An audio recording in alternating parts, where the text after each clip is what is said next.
نبينا ومولانا محمدا عبد الله ورسوله الذي أرسله بالحق بشيرا ونذيرا وداعيا إلى الله بإذنه وسراجا وقمرا منيرا أما بعد فقد قال الله تعالى في كلامه المجيد وفرقانه الحميد জবান খুলে সকলে আমার সাথে পড়ুন আউযু বিল্লাহি মিনাশ শাইতানির রাজিম বিসমিল্লাহির রাহমানির রাহিম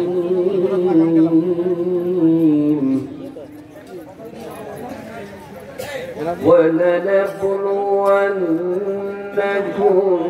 بشيء من الخوف والجوع ونقص من الأموال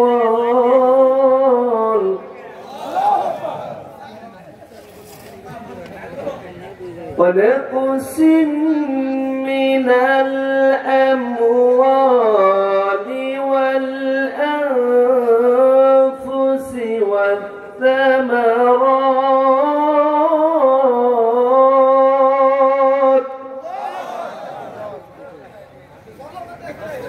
وبشر الصابرين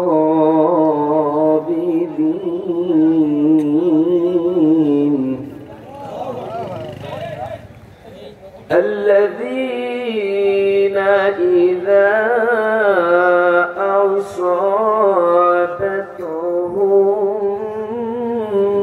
مصيبة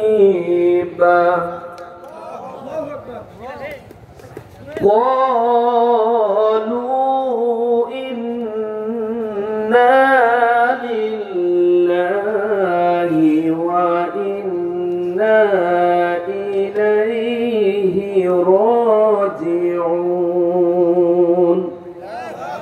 صدق الله العظيم وقال تعالى في شان حبيب محمد صلى الله عليه وسلم إن الله وملائكته يصلون على النبي يا أيها الذين آمنوا صلوا عليه وسلموا تسليما اللهم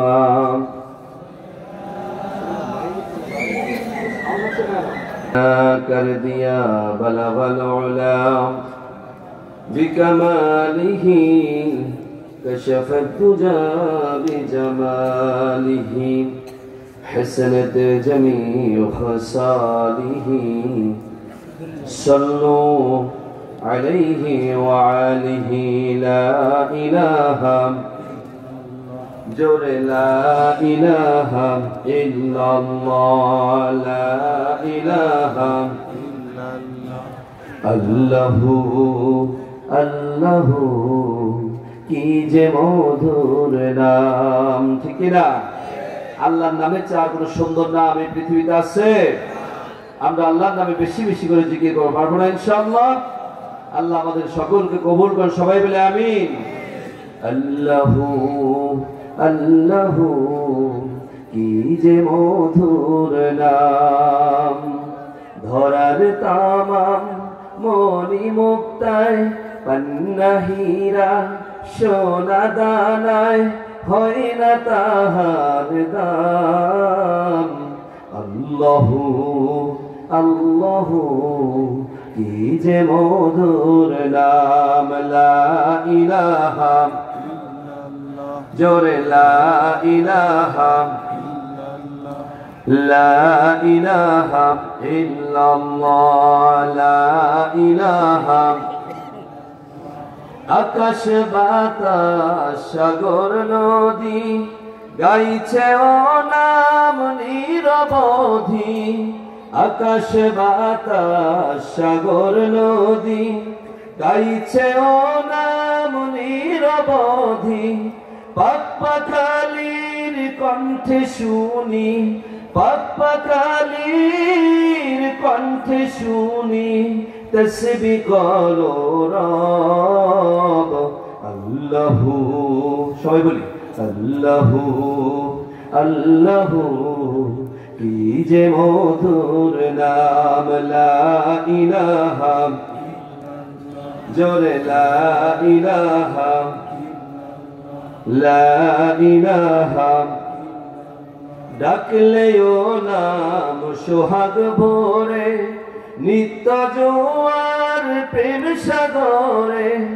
রাখলেও নাম মনের কাবায়, রাখলেও নাম মনের কাবায়। নাচে রক্ত ঘাম। আল্লাহু আল্লাহু, কি যে মধুর নাম। লা ইলাহা, জোরে লা ইলাহা, লা ইলাহা, লা ইলাহা ইল্লাল্লাহু মুহাম্মাদুর রাসূলুল্লাহ সাল্লাল্লাহু আলাইহি ওয়াসাল্লাম। আলহামদুলিল্লাহ। ঐতিহ্যবাহী জেলাধীন জেলা চুয়াডাঙ্গা,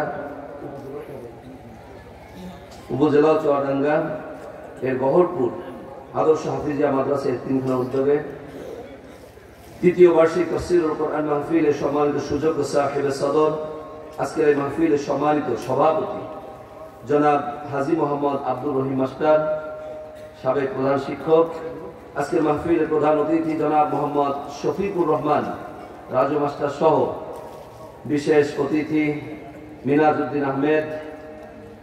আজকের মাহফিলের দ্বিতীয় বক্তা হিসাবে কথা বলে আপনাদেরকে ধন্য করেছেন আমার প্রিয় ভাই আলহাজ মাওলানা মোহাম্মদ সোহরাব হুসাইন আল ফারুকী সাহেব সহ উপস্থিত উলামায়ে হাদারাত, আমার মুরব্বিয়ানে কিরাম, আমার প্রাণপ্রিয় যুবক ভাইরা, আমার পর্দার আড়ালে অন্তরালে সম্মানিত আয়াবেদা শাকেরা, মা এবং বোনেরা, সকলের প্রতি আমি আমার অন্তরস্থল থেকে সালাম জ্ঞাপন করছি। আসসালামু আলাইকুম ওয়া রাহমাতুল্লাহি ওয়া বারাকাতুহু। শুকরিয়া মহান রব্বুল আলামিনের দরবারে, যে মহান আল্লাহ সুবহানাহু ওয়া তাআলা দীর্ঘ কয়েকদিনের অক্লান্ত পরিশ্রমের মাধ্যমে, অর্থনৈতিক সাহায্য সহযোগিতার মাধ্যমে গহেরপুর আদর্শ হাফিজিয়া মাদ্রাসা এতিমখানা লিল্লাহ বোর্ডিং এর উদ্যোগে এই তাফসীরুল কোরআন মাহফিলের একেবারে পরিপূর্ণ আঞ্জাম দিয়ে আলোচক বৃন্দকে উপস্থিত হয়ে শ্রোতাদেরকে সশরীরে সুস্বাস্থ্যের সঙ্গে যে আল্লাহ রাব্বুল আলামিন এই সময়ের মতো নিয়ামতকে এই জান্নাতের ময়দানে কাটানোর, এই জান্নাতের ময়দান থেকে সৌভাগ্য নিয়ে আল্লাহ সুবহানাহু ওয়া তাআলার কোরআনের পাখি হয়ে আহলুল কোরআন আল্লাহ রাব্বুল আলামিনের পরিবারের অংশ হয়ে যে রব্বুল আলামিন আমাদেরকে এখানে উপস্থিত করেছেন, মহান মনিবের দরবারে সকলেই শুকরিয়া আদায় করে বলি আলহামদুলিল্লাহ। রবের প্রশংসা একটু বাড়িয়ে বলি, রব্বানা লাকাল হামদ হামদান কাসীরান তাইয়িবান মুবারাকান ফি ইয়া রব কামা ইয়ানবাগি লিজালালি ওয়াজহিক ওয়া আযীমি সুলতানিক। বলি আলহামদুলিল্লাহ। সম্মানিত প্রিয় উপস্থিতি, রাত দেখতে দেখতে 11টা পর্যন্ত আমরা এসে উপস্থিত হয়েছি। আমরা ইনশাআল্লাহ অল্প সময়ের মধ্যেই যতটুকু আল্লাহ জবানের নিঃসৃত যে বাণীগুলো কোরআন দ্বারা এবং হাদিস দ্বারা বলার তৌফিক দেয় ইনশাআল্লাহ বলবো। ধৈর্য সহকারে আমরা সবাই শুনবো তো ইনশাআল্লাহ, নাকি কেউ কেউ রাগ হয়ে চলে যাব? রাগ হয়ে যাব? বাসা বাড়িতে তো খেয়েই আসছি, কি বলেন? একটু না হয় কিছুটা সময় একটু ধৈর্যের মাত্রা বাড়িয়ে দিয়ে আমরা এখান থেকে বের হবো ইনশাআল্লাহ। ধৈর্যশীলদের সঙ্গে কে থাকেন? আমরা সে আল্লাহকে কাছে রাখতে চাই নাকি দূরে রাখতে চাই? সে আল্লাহকে যদি আমরা কাছে রাখতে চাই তাহলে ধৈর্যের পরিচয় দেওয়া দরকার আছে কিনা? ধৈর্য তো আমরা দিয়ে দিচ্ছি নাকি? ধৈর্য দিয়ে দিয়ে আমরা দেখতে দেখতে এ পর্যন্ত কত 16-17 বছর চলতেছে, তারপর আমরা ধৈর্যের মধ্যে আছি। কথা বলেন ঠিক না? কতজন কত রকম, কত রাঙানি, কত কিছু, কত হুঁশিয়ারি, কত কিছুই আমাদেরকে দিল, কিন্তু সমস্ত হুঁশিয়ারি, সমস্ত কিছু, সব কিছুকে বেঁধে রেখে যেই জন্মভূমিতে আমরা জন্মগ্রহণ করেছি, ওই জন্মভূমিতে এখনো 5 ওয়াক্ত নামাজের আজান হচ্ছে কি হয় না? মুসলমান কিয়ামত পর্যন্ত আজান চলবে।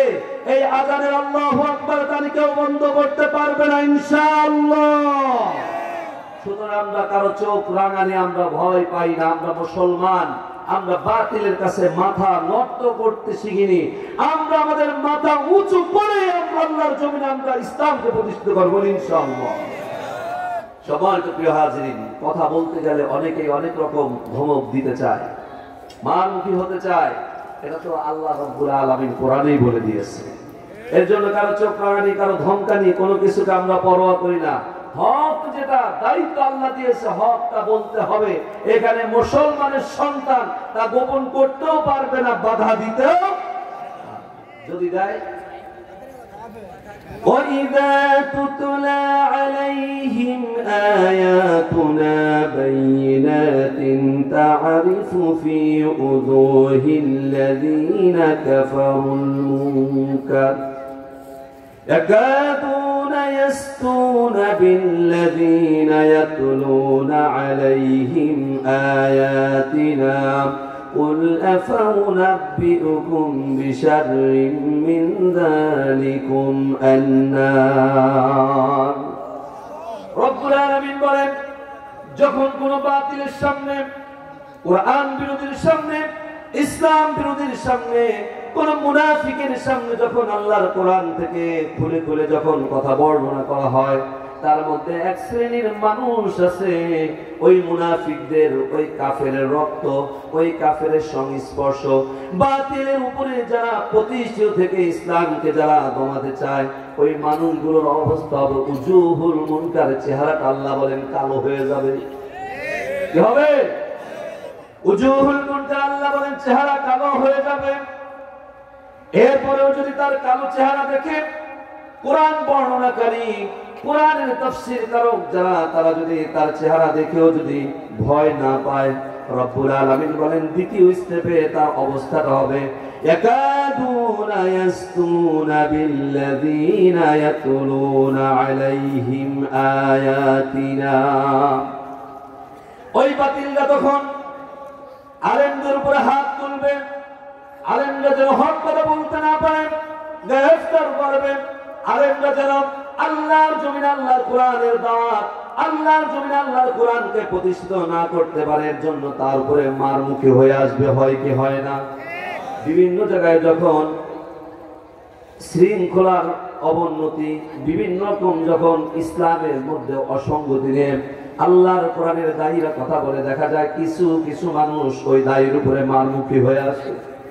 রব্বুল আলামিন 1500 বছর আগে এই কথা বলেছেন, অমুসলমান খুব সাবধান, কখনোই আলেমদের বিরোধিতা করা যাবে না, আল্লাহর কোরআনের দায়ীর বিরোধিতা করা যাবে না, তাহলে দুনিয়ার জিল্লতি, আখিরাতে জিল্লতি। তার প্রমাণ বেশ কয়েক বছর আগে মাহফুজুর রহমান নামে একজন এসআই কে তার মেয়ে ঐশী হত্যা করেছে। কথা বলে জানা আছে তো? ঐশী হত্যা করল। এই ঐশীর চাহিদা মিটাইতে গিয়ে মাহফুজুর রহমান, তিনি একজন পুলিশের লোক ছিলেন, থাকা সত্ত্বেও অন্যায় অবৈধ পন্থায় অর্থ উপার্জন করে সন্তানের চাহিদা মেটানোর জন্য তিনি বিভোর ছিলেন। আমি না জেনে কথা বলি না, এই ঐশীর নানা বাড়ি আর আমাদের বাড়ি 1 থেকে 1.5 কিলোমিটার তফাৎ। এই ঐশী তার বাবাকে বিভিন্ন রকম বিভিন্ন ভাবে প্রেসার ক্রিয়েট করত। এই মাহফুজুর রহমান ভালো পথ পাওয়ার জন্য, ইনকামটা তার ভালো হওয়ার জন্য বাংলাদেশের জাতির শ্রেষ্ঠ সন্তান আল্লামা জুনায়েদ বাবুনগরীর দাড়িগুলো সে চাপ দিয়ে ধরেছিল। বলুন না নাউজুবিল্লাহ। আল্লাহর বান্দা আল্লামা জুনায়েদ বাবুনগরীর সঙ্গে সঙ্গে হাত উঁচু করে বলেছিল, এই বেয়াদব আমার দাড়ি ছাড়। কি বলেছিল? এই বেয়াদব আমার দাড়ি ছাড়। তুই যদি আমার দাড়ি না ছাড়স, এই দাড়ি ধরার কারণে আল্লাহ রাব্বুল আলামিন তোকে জ্বালিয়ে পুড়িয়ে ছারখার করে ফেলবে। দেখা গেল খুব বেশি দিন নয়, 1.5 থেকে 2 মাসের মধ্যে মাহফুজুর রহমান তার কন্যার হাতেই নৃশংসভাবে হত্যা হয়ে দুনিয়া থেকে বিদায় নিয়েছে। রব্বুল আলামিন বলেন, ইয়াকাদুনা ইয়াসতুনা বিল্লাযিনা ইয়াতলুনা আলাইহিম আয়াতিনা, যারা আলেমদের উপরে, কোরআন বর্ণনাকারীদের উপরে যারা মারমুখী অবস্থান করবে, ওই লোকগুলোকে তোমরা জানিয়ে দাও, বিশারিম মিন যালিকুম আন্নার, তাদের জন্য আমার কঠিনতর জাহান্নামের খারাপ আগুন তাদের জন্য আমি আল্লাহ প্রস্তুত করেছি। এর জন্য আমি আপনি যাই করব খুব সাবধানতার সাথে কথা বলতে হবে। কাদের সঙ্গে? আলেমদের সঙ্গে, আল্লাহর কোরআনের দায়ীদের সঙ্গে। কিন্তু এখন কেউ আছেন এই কোরআনের দায়ীদেরকে একটু যদি সামনাসামনি যদি তাদেরকে হেনস্থা করা যায়, তাদেরকে অপমান জিল্লতি করা যায়, দেখা যায় পরের দিন তার পথ ভালোটা তার সামনে চলে আসে। খবরদার মুসলমান, পথ তো আল্লাহ দিবেন জান্নাতের মধ্যে। আল্লাহর জান্নাত কয়টা? 8টা। আল্লাহ এই পৃথিবীতে সবচেয়ে আল্লাহ যাকে বেশি ভালোবাসবেন, পছন্দ করবেন, তার জন্য আল্লাহর সর্বোচ্চ জান্নাত, জান্নাতুল ফিরদাউস আল্লাহ রাব্বুল আলামিন নির্ধারণ করে রেখেছেন। আসুন আমরা কোরআনের কথা শুনবো দিলের কান দিয়ে। কিসের কান দিয়ে ভাই? দিলের কান দিয়ে। এই কোরআনের কথা বলতে গেলে এখন ভয় আসছে না নাই? কথা বলেন, আসছে না নাই? কিন্তু মুসলমান তাই বলে ভয় করবে? আল্লাহ রাব্বুল আলামিন তা তো আগেই জানিয়ে দিয়েছে, আল্লাহ পরীক্ষা করবে ভয় দিয়ে। এখন তো আমরা যা কিছু করতে যাই সব কিছুতে শুধু ভয় আর ভয়। মসজিদের মেম্বার থেকে শুরু করে ময়দান পর্যন্ত সব জায়গায় আমরা ভয় পাই। অথচ আল্লাহ সুবহানাহু ওয়া তাআলা বলতেছেন আল্লাহ নিজেই ভয় দিয়ে পরীক্ষা করবেন। কি দিয়ে পরীক্ষা করবেন? ভয়। وَلَنَبْلُوَنَّكُمْ بِشَيْءٍ مِّنَ الْخَوْفِ وَالْجُوعِ وَنَقْصٍ مِّنَ الْأَمْوَالِ وَالْأَنفُسِ وَالثَّمَرَاتِ وَبَشِّرِ الصَّابِرِينَ। রব্বুল আলামিন বলেন, অবশ্যই আমি তোমাদেরকে পরীক্ষা করব কয়েকটা বিষয় দিয়ে।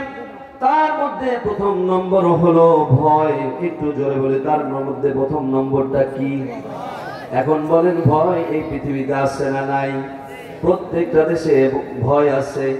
ইন্ডিয়ার মধ্যে আমার আপনার কলিজার স্থাপত্য মসজিদ, যা হাজার হাজার বছর, বাবরি মসজিদ, ওই মসজিদ, ওই যে মসজিদটা ভেঙে হিন্দুরা রাম মন্দির বানাইলো, মুসলমানদের কলিজার মধ্যে আঘাত দিয়েছে, মুসলমানদেরকে কষ্ট দেয়।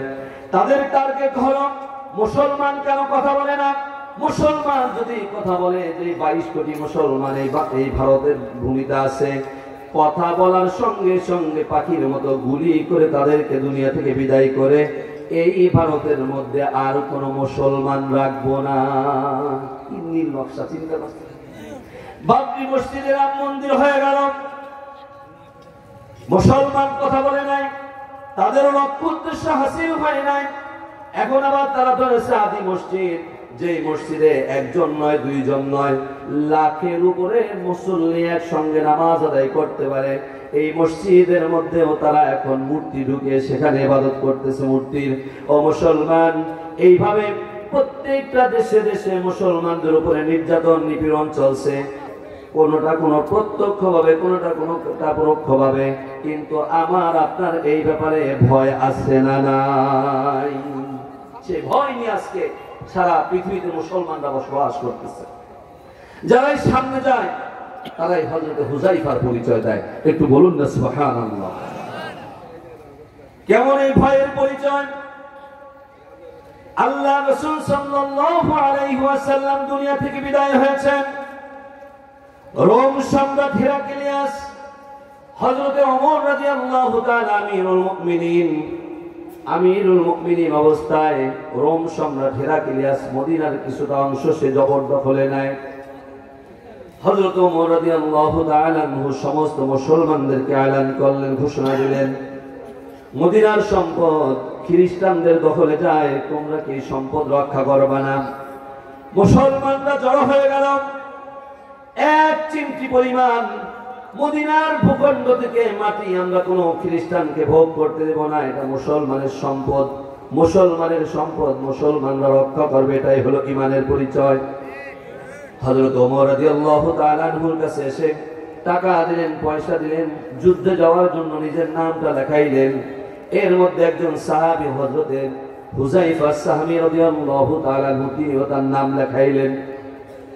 আমিরুল মুমিনিন হযরত ওমর ফারুক রাদিয়াল্লাহু তাআলা আনহু তিনি বললেন, হুযায়ফা, এই জিহাদের ময়দানে, এই যুদ্ধের ময়দানে আমি কাকে আমির বানাবো? বড় চিন্তিত ছিলাম, বড় বিস্মিত ছিলাম, কি করা যায়। যেহেতু তুমি তোমার নাম লিখিয়েছো, এই জিহাদের ময়দানে আমি তোমাকে চাই আমির বানিয়ে, তোমার নেতৃত্বে এই যুদ্ধটা পরিচালনা হোক। হযরত হুযায়ফা আস-সাহাবী রাদিয়াল্লাহু তাআলা আনহু তিনি বললেন, লাব্বাইকা আমিরুল মুমিনিন, আমি হুযায়ফার জীবন যাবে, তবু জিহাদের ময়দান থেকে হুযায়ফা পালিয়ে আসবো না। অবশ্যই মদিনার ভূখণ্ড, মদিনার মাটি ইসলামের জন্য আল্লাহ কবুল করেছে, এই মাটি কোনো খ্রিস্টানকে এক চিমটি মাটি দখল করতে দেব না। ও মুসলমান, হযরত হুযায়ফা রাদিয়াল্লাহু তাআলা আনহুর নেতৃত্বে মদিনার সীমান্তবর্তী এলাকা আর রোমের সীমান্তবর্তী এলাকা, ওইখানে গিয়ে মুসলমানরা তারা জড়ো হলেন। কয়েকদিন তারা অবস্থান করার মধ্য দিয়ে রোম সম্রাট হেরাক্লিয়াস তার সৈন্যবাহিনী পাঠিয়ে ঘোষণা দিলেন, তোমরা মুসলমানদের সঙ্গে মারমুখী হবে, যুদ্ধ করবে, তাদেরকে পাখির মতো করে গুলি করবে, এক বিন্দু পরিমাণ তাদেরকে তোমরা ছাড় দেবে না। আর যদি সুযোগ হয় একটা একটা করে ধরে ধরে তোমরা যুদ্ধবন্দী করে আমার যে কারাগার রয়েছে সেই কারাগারের মধ্যে তোমরা বন্দী করবে। হেরাক্লিয়াসের ঘোষণা মোতাবেক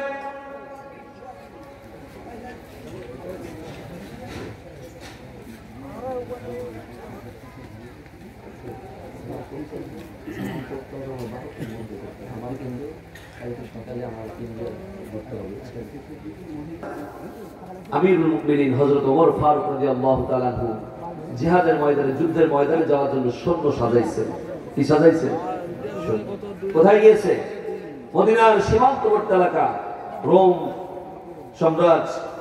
রোম সম্রাটের রোমের সীমান্তবর্তী এলাকা, ওইখানে গিয়ে মুসলমানরা অবস্থা দিয়েছে। হেরাক্লিয়াসের ঘোষণা যে মুসলমানদেরকে ইচ্ছা মতো পিটাবা, পাখির মতো করে গুলি করে করে মারবা, সুযোগ পাইলে খপ খপ করে ধরে এনে জেলের মধ্যে তাদেরকে বন্দী করবা।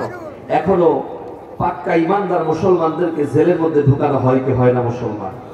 তার মানে হেরাক্লিয়াসের নাতি পুতিরা এখনো দুনিয়ায় আছে, সুযোগ পাইলে ঢুকায় দেয়। সুযোগ পাইলে কি করে?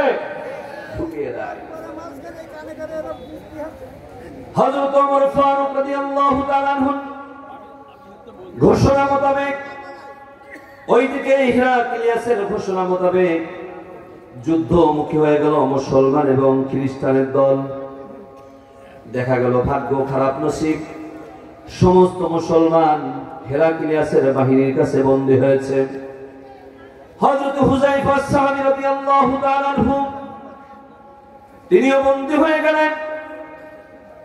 হেরাক্লিয়াসের যিনি প্রধান সেনাবাহিনী ছিলেন তিনি ঘোষণা করলেন, হেরাক্লিয়াস, আমি এমন একজন সাহাবীকে আপনার কাছে আমি বন্দী হিসাবে, যুদ্ধ বন্দী হিসাবে পাঠাই, নাম তার হলো হুযায়ফা। আপনি তাকে পেয়ে অনেকটা আমাকে আপনি খুশি করতে হবে, আমার পথ, আমার পরিস্থিতি, আমার যে অবস্থা আপনি রেখেছেন, আমার সুযোগ সুবিধা বাড়িয়ে দিতে হবে। এই বলে পত্র রেখে যুদ্ধবন্দীদেরকে পাঠিয়ে দেওয়া হলো। রোম সম্রাট হেরাক্লিয়াস তিনি চিন্তা করলেন, আমি মুহাম্মাদের সাহাবীদের, মুসলমানদের ঈমানের কথা শুনেছি, কিন্তু তাদের ঈমান তো আমি একটু বাজিয়ে দেখিনি। এবার যেহেতু মুসলমানরা যুদ্ধবন্দী হয়ে আমার কাছে এসেছে, আমি তাহলে মুহাম্মাদের সাহাবীদেরকে, মুসলমানদেরকে একটু আমি ঈমানের পরীক্ষা করব। হেরাক্লিয়াস সমস্ত যুদ্ধবন্দীদেরকে জেলের মধ্যে আটকাইলেন। হযরত হুযায়ফা আস-সাহাবী রাদিয়াল্লাহু তাআলা আনহুকে ডেকে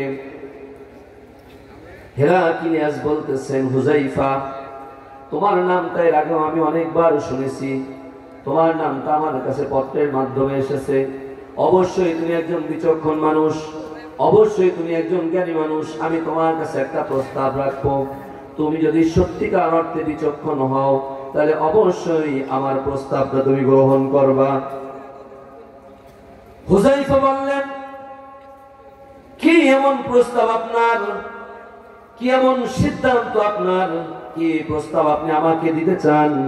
আমি আপনার প্রস্তাব শুনতে চাই, যদি সুবিধা মতো হয় তাহলে মানব, নচেত আপনার প্রস্তাবকে আমি আস্থা করে নিক্ষেপ করব। বলল হুযায়ফা, তুমি কি তোমার জীবনের মায়া করো?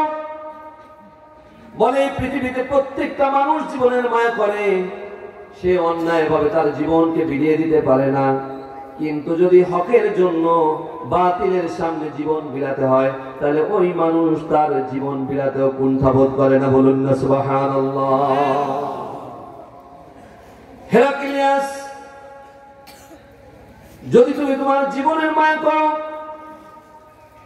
তাহলে তুমি তোমার জীবনটাকে ভালোবেসে তুমি মুক্তভাবে এই জমিনের মধ্যে চলতে পারবে, সেই পরিবেশ আমি তোমাকে করে দেব।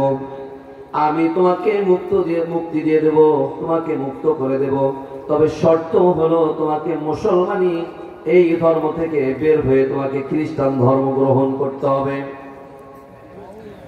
হেরাক্লিয়াস এই প্রস্তাব দেওয়ার সঙ্গে সঙ্গে হুযায়ফা আস-সাহাবী রাদিয়াল্লাহু তাআলা আনহু বললেন, এই হেরাক্লিয়াস, তুমি মুহাম্মাদের সাহাবীদের কথা শুনেছো, হুযায়ফার গল্প শুনেছো, তুমি হুযায়ফাদের ঈমান দেখো নাই, মুহাম্মাদের সাহাবীদের ঈমানের সংস্পর্শে যেতে পারো নাই।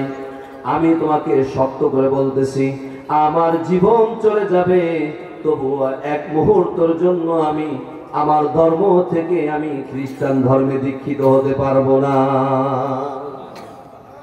কিন্তু এখন আমার দেশের অনেক মুসলমান শুধুমাত্র অর্থনৈতিক লোভের কারণে মুসলমান ধর্ম থেকে তারা কনভার্ট হয়ে খ্রিস্টান ধর্মে তারা প্রতিপালিত হয়। কথা বলেন ঠিক কিনা? জানি না আপনাদের দেশে আছে কিনা, কিন্তু আপনার পার্বত্য অঞ্চল, সীমান্তবর্তী অঞ্চল, এই সমস্ত এলাকায় যখন মাহফিলে যায়, মানুষ এসে হাত জোর করে বলে, হুজুর একটু এই বিষয়ে সাবধান করেন, আমাদের দেশের মুসলমানরা তারা খ্রিস্টান ধর্মে দীক্ষিত হয়ে যায়। ও মুসলমান, পদ পদবী অর্থ এটাই পৃথিবীর সুখ সাম্রাজ্য নয়, ওই মানুষটাই সবচাইতে সুখী মানুষ। মান রাদিয়া বিল্লাহি রাব্বান ওয়া বিল ইসলামি দীনান ওয়া বি মুহাম্মদ রাসূলুল্লাহ সাল্লাল্লাহু আলাইহি ওয়াসাল্লাম, যে বলতে পারবে আমার রব হলো আল্লাহ, আমার জীবন ব্যবস্থা ইসলাম, আমি যাকে অনুসরণ করি তার নাম মুহাম্মদুর রাসূলুল্লাহ সাল্লাল্লাহু আলাইহি ওয়াসাল্লাম, এই মানুষটাই তো সফল। কথা বলেন ঠিক কি না? হুযায়ফা সাহাবী রাদিয়াল্লাহু তাআলা তিনি বললেন, আমি আমার মুসলমানিত্ব আমি ছাড়তেও পারবো না, আমি খ্রিস্টান ধর্ম গ্রহণ করতে পারবো না। রোম সম্রাট হেরাক্লিয়াস দ্বিতীয় লোভের মধ্যে ফেলে দিল। বলে, হুযায়ফা, দুনিয়াতে সকলেরই অর্থের প্রয়োজন আছে, সম্পদের প্রয়োজন আছে, পদ পদবীর প্রয়োজন আছে। ও মুসলমান, একটু ভালো করে খেয়াল করবেন কি লোকটা লাগাইতেছে। বলে যে আমার রোম সাম্রাজ্য দেখো, তুমি যদি মুসলমান এই ধর্মটা যদি তুমি ছেড়ে দিয়ে যদি তুমি খ্রিস্টান ধর্মে আসো, তাহলে আমি কথা দিলাম আমার এই রাজ সিংহাসনে বসে আমি এই ব্যাপারে তোমাকে আশ্বস্ত করতেছি, তুমিও খ্রিস্টান ধর্ম গ্রহণ করবা, মুহূর্তের মধ্যে আমার রোম সাম্রাজ্যের অর্ধেক তোমার নামে আমি লিখে দেব। বলুন না নাউযুবিল্লাহ। এখন তো আমরা এরকম সুযোগ সুবিধা পাওয়ার আগে একটা ওয়ার্ডের যদি খালি কোন রকম দায়িত্ব পাই, তাতেই আমরা সব ভুলে গিয়ে বাপরেও জেলখানায় ঢুকাই। কথা বলেন ঠিক কিনা? চাচার সঙ্গে শত্রুতা শুরু হয়ে যায়, বড় ভাইয়ের সঙ্গে শত্রুতা শুরু হয়ে যায়, প্রতিবেশীর সঙ্গে শত্রুতা শুরু হয়ে যায়। এমনকি যে শিক্ষকের কাছে পড়াশোনা করেছে ওই শিক্ষকের উপরে সে আঙ্গুল তুলতে দ্বিধাবোধ করে না, এমন কুলাঙ্গার আছে কিনা মুসলমান কথা বলে? ছোট্ট পদ, কি একটা ওয়ার্ড, এই একটা পদের জন্য সে তার পরিচয় ভুলে যায়।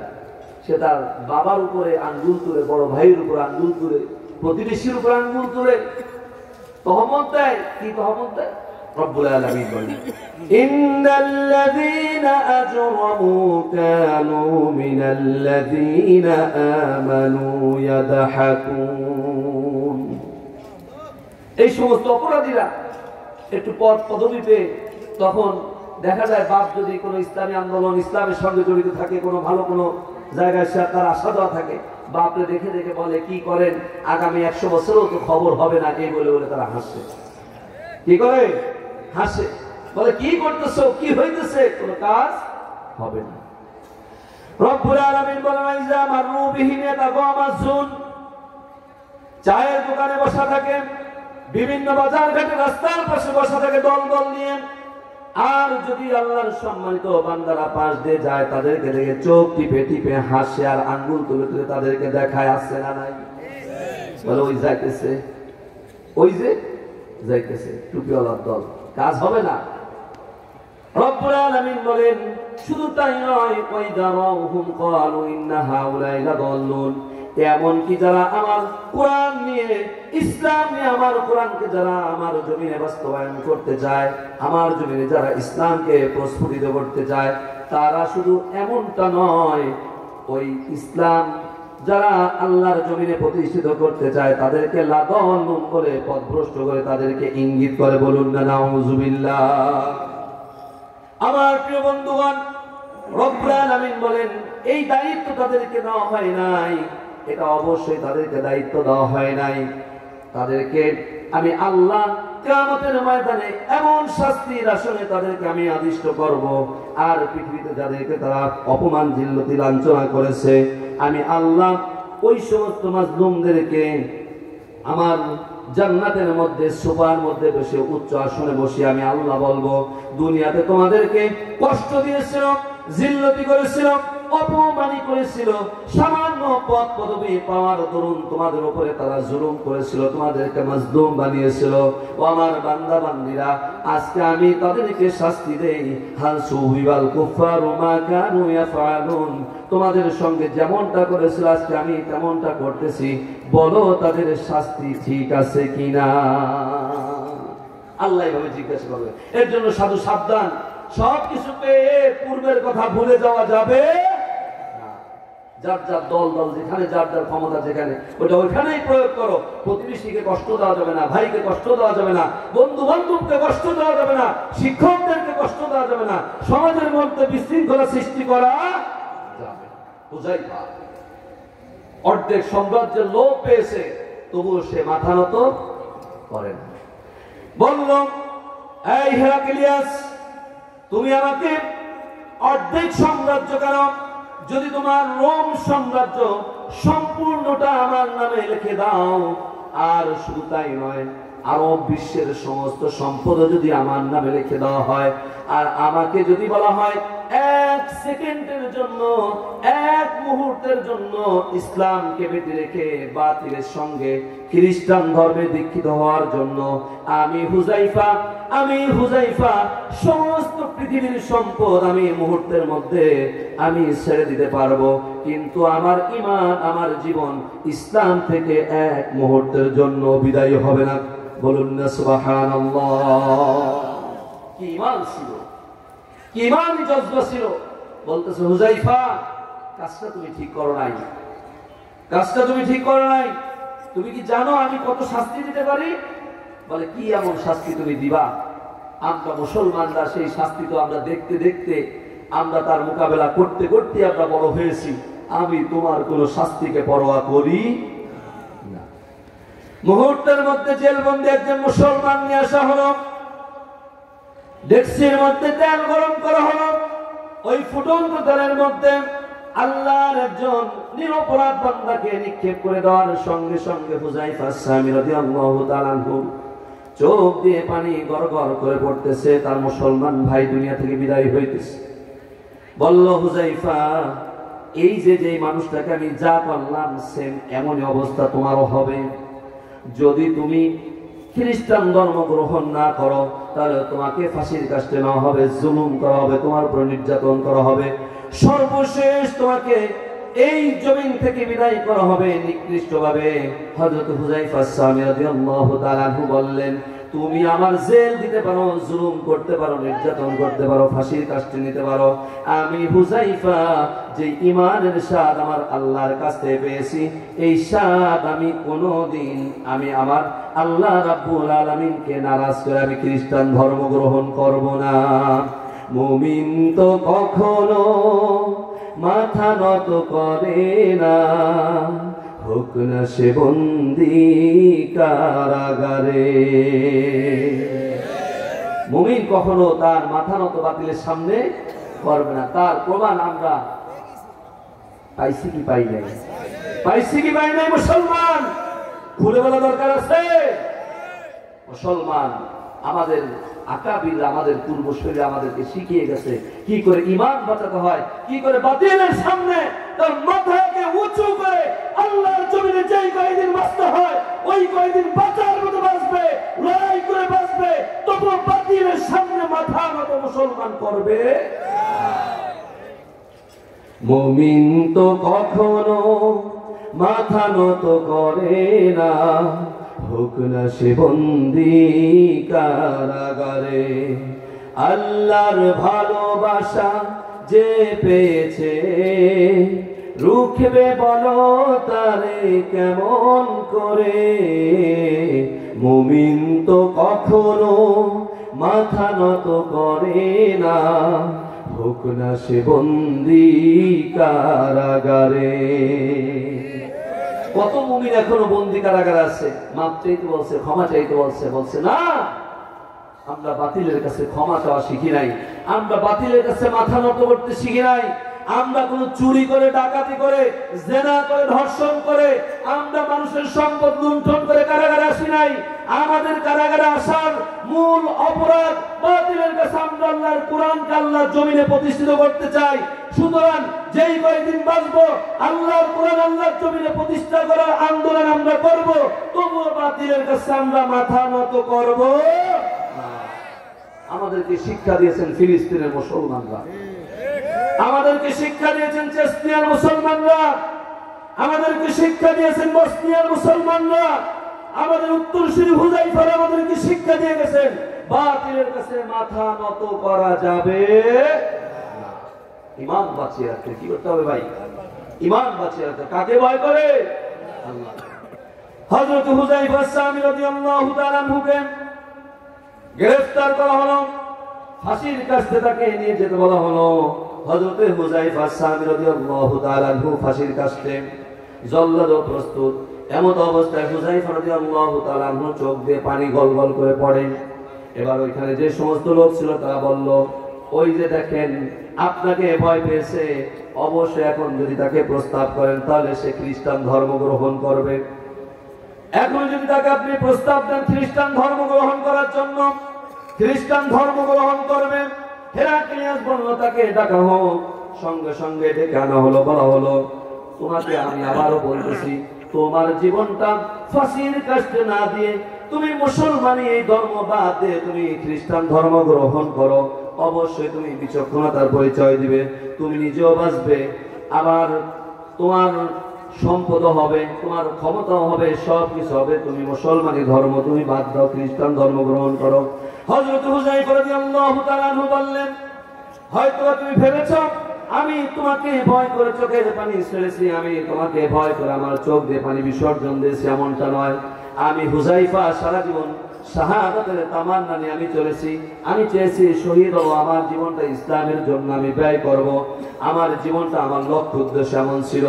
কিন্তু আজকে যখন দেখলাম আমাকে শুধুমাত্র একটা রশি দিয়ে ফাঁসি দেওয়া হবে, এরপর আমার দেহটা শুধুমাত্র এক ডেকসি তেলের মধ্যে, ফুটন্ত তেলের মধ্যে নিক্ষেপ করা হবে, এটা ভেবেই আমি কেঁদেছি। বলতে তাহলে তোমার কাঁদার কারণ কি?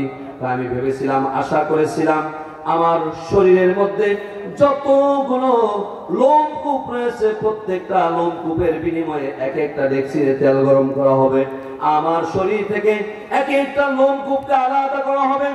এরপরে আমার প্রত্যেকটা লোমকূপকে তেলের ডেকচির মধ্যে এক একটার মধ্যে নিক্ষেপ করা হবে।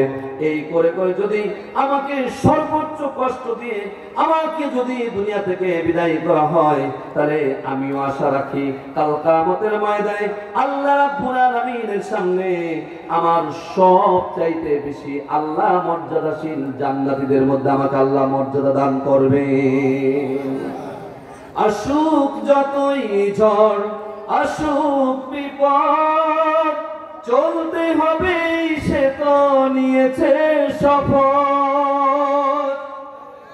হযরত হুযায়ফা রাদিয়াল্লাহু তাআলা আনহু কি সিদ্ধান্ত নিয়েছেন? বিপদ আসতে পারে, মুসিবত আসতে পারে, তবু ঈমান থেকে বঞ্চিত হওয়া যাবে না, ঈমান থেকে বিচ্যুত হওয়া যাবে না। কারণ তার মুক্তির আশা, কারণ তার মুক্তির আশা এমনি এমনি নয়। মুক্তির আশাটা হলো দুনিয়ায় আসছে, দুনিয়া থেকে চলে যেতে হবে, থাকতে পারবো না। এই দুনিয়া থেকে যাওয়ার পরে যদি আল্লাহর জাহান্নাম থেকে বেঁচে যায়, আল্লাহর জান্নাত যদি পেয়ে যায়, এটাই হলো সব চাইতে পরকালে নাজাতের মাধ্যম। বলুন না সুবহানাল্লাহ। আমার প্রিয় বন্ধুগণ, হুযায়ফা সামি রাদিয়াল্লাহু তাআলা আনহুর এমন ঈমান দীপ্ত ঘোষণা, এমন ঈমান দীপ্ত বাণী যখন হেরাক্লিয়াসের সামনে যখন সে নত হলো না, হেরাক্লিয়াস নিজেই দেখলেন পরাজয় বরণ করতে হয়, তখন তিনি বললেন, হুযায়ফা, আমি তোমার ঈমানের কাছে আমি হেরে গেলাম, তোমার ঈমানী শক্তির কাছে আমি হেরাক্লিয়াস হেরে গেলাম। তুমি জিতে গেলে, আমি তোমাকে একটা সুযোগ করে দেই বেঁচে যাওয়ার জন্য।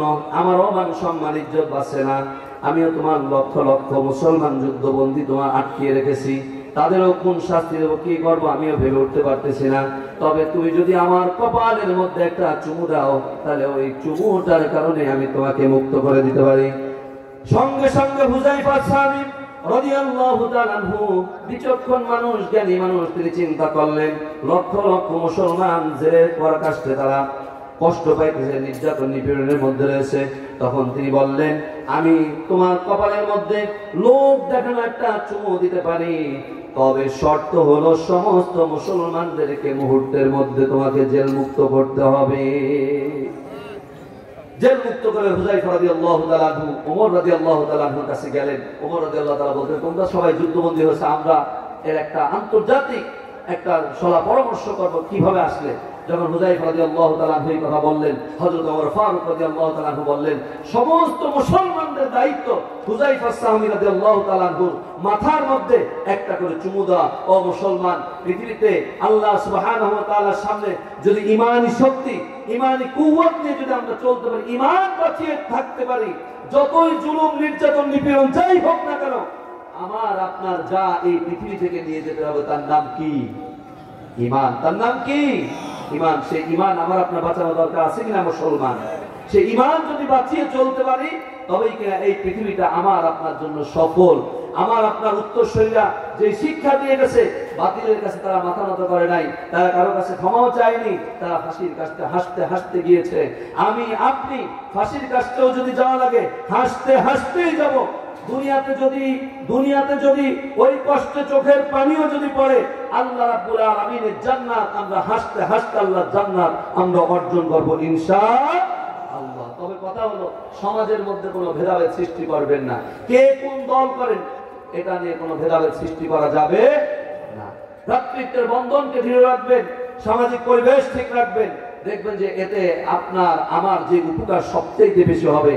যে প্রজন্মটা আমার আপনার পিছনে যারা বড় হইতেছে, অন্তত তারা হিংসা মুক্ত রাজনীতি, হিংসা মুক্ত সমাজনীতি, হিংসা মুক্ত পরিবার নীতি, হিংসা মুক্ত রাষ্ট্রনীতি শিখে এই রাষ্ট্রকে সুজলা সুফলা সোনার বাংলাদেশে পরিণত করবে। কথা বলেন ঠিক কিনা মুসলমান? আসুন, যেহেতু এই মাহফিলটার অনেক খরচ খরচা হয়েছে, এই মাহফিলটার নাকি সুনাম যেরকম মানে কালেকশন, সেই কালেকশনটা হয় আমার কাছে 12টার মধ্যে শেষ হবে।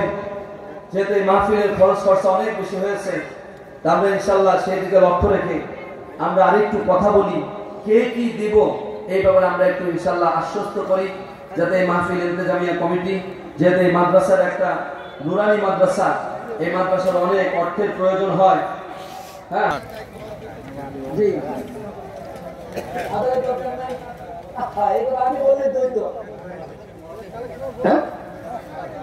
আরে এই কথা আগেই বললে তো হয়তো। জি আলহামদুলিল্লাহ ভাই, যাই না বসেন, আদায় করা লাগবে না, টাকা পয়সা লাগবে না, টাকা পয়সা দুনিয়ার সব নাকি। বসেন, আমরা আর একটু কথা শুনি। পয়েন্ট হলো কয়টা?